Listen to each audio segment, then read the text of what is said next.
Parte 1. Sociedade pluralista. Conceitos de cultura, sociedade plural e diversidade religiosa.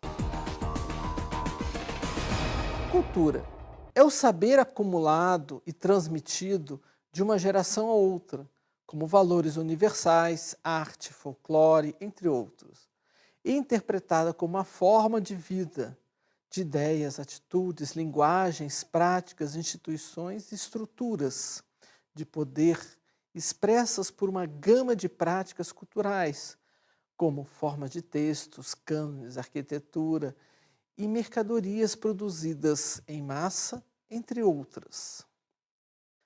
Podemos mencionar Edward Taylor, que conceituou cultura como que é, na realidade, uma complexidade que inclui conhecimentos, crenças, arte, moral, leis, costumes ou qualquer outra capacidade ou hábitos adquiridos pelo homem como membro de uma sociedade. Temos ainda Goethe, que conceitua que cultura é um emaranhado complexo de elementos que se entrecruzam, e cada cultura é uma teia peculiar carregada de significados que se manifestam em forma de sinais, signos, símbolos, rituais, códigos, que devem ser interpretados e decifrados pelo sujeito a partir do seu referencial teórico. Complementando, a Declaração Universal para a Diversidade Cultural afirma: a diversidade que se manifesta na originalidade, na pluralidade de identidades que caracterizam os grupos e as sociedades que compõem a humanidade. Por que é importante compreendermos cultura e diversidade cultural? Porque é sobre ela que sustenta o discurso do novo modelo de ensino religioso. Entendam que como vamos estabelecer um diálogo sobre o ensino religioso na perspectiva do fenômeno social religioso, se não tivermos como pressuposto de que estamos inserindo a questão religiosa não na perspectiva de fé, não na perspectiva de assumir uma orientação religiosa, mas na perspectiva de que estamos lidando em uma sociedade pluralista, em uma sociedade em que os diferentes grupos assumem suas leituras e opções. Gostaria de voltar a um fato transcrito por Pero Vaz de Caminha. Caminhas disse ao rei que as pessoas aqui encontradas tinham hábitos alimentares diferentes, eram bonitos, tinham uma cor viva e andavam nus. Vejam, para este português que havia atravessado o Atlântico e que o banho, a alimentação já sem muito gosto pelo tempo dos alimentos que ficavam salgados para poder dar conta dessa travessia, encontrarem pessoas felizes, como ele mesmo disse, livres, com cores vivas, que os corpos estavam pintados, encontrou animais diferentes, ou seja, duas culturas que se encontravam.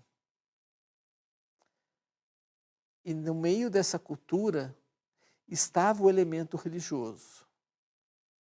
Enquanto os rituais indígenas lidavam com o coletivo, com danças e cantos, o ritual dos portugueses estava centrado em uma figura, o sacerdote, que celebrava uma missa falada numa língua estranha, em que os próprios membros não compreendiam, pois a maioria dos que estavam assistindo aquela primeira missa não entendiam de latim, em que o olhar do sacerdote não era para o povo, mas era para o altar, pois a missa era celebrada de costas para o povo.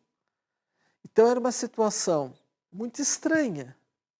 Enquanto o ritual era coletivo dos indígenas, o ritual desse grupo que chegou, os portugueses, era individual, isolado, sem tanto movimento.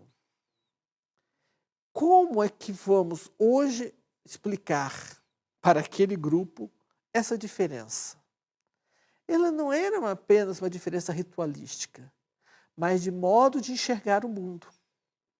Quando Goethe menciona que entende a cultura como redes e que se entrecruzam, estou aqui mencionando que essas redes, a rede dos indígenas e as redes dos portugueses, naquele momento se entrecruzaram.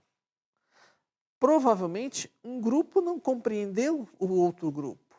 Tanto que Pero Vaz de Caminha insistiu ao final da carta que o melhor presente que Vossa Alteza deveria deixar a este povo era salvá-los.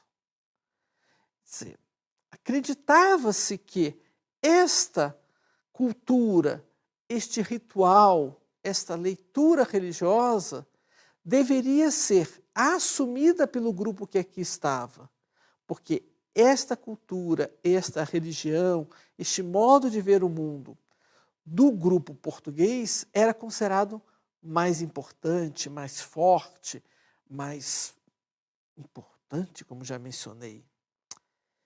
E aquele grupo que recebeu abertamente os portugueses, ofereceu alimento, tentou fazer uma certa interação, deveria ser supresso. Estamos falando de pluralidade ou de domínio? Entendam, ao longo da história brasileira, nós vamos ter em vários momentos esse desencontro de culturas que ainda persiste. Hoje temos novos grupos que entendem que a sua leitura social, a sua leitura religiosa é melhor que a dos outros, porque fala em nome de um Deus. E que é necessário eliminar a outra cultura e colocar a cultura que está sendo proposta. É isto que a legislação brasileira fala de proselitismo, ou seja, quando eu vou substituir, interferir, destruir a outra cultura, no campo religioso especificamente. Portanto, como é que nós, ao pensarmos as nossas aulas de ensino religioso, o faremos? O faremos na perspectiva de uma abertura para a convivência dessa sociedade plural? Ou faremos na perspectiva de domínio cultural? Insisto, organizar uma aula de ensino religioso não é algo inocente, ingênuo. Não. Eu estou falando de uma proposição de entender essa história, dessa situação social em que estamos envolvidos. Portanto, temos um longo desafio para entender a diversidade religiosa de nossas comunidades. Não existe uma única forma de entender esta cultura religiosa. Ao contrário, e como vimos, dentro dela existem várias perspectivas, valores, etos, ritos, símbolos, ideias, atitudes, práticas, sabores. O que vamos fazer? Qual é o conceito que vamos assumir de cultura? Qual é a orientação que vamos apresentar para organizar o nosso plano de aula? Esse desafio compete a cada um de nós, na escolha de nossos exercícios, das imagens que vou projetar, dos textos que vou subsidiar aos estudantes. Portanto, a definição de cultura e de manifestação cultural religiosa é um pressuposto para as aulas do ensino religioso. É um direito e um dever de todos nós.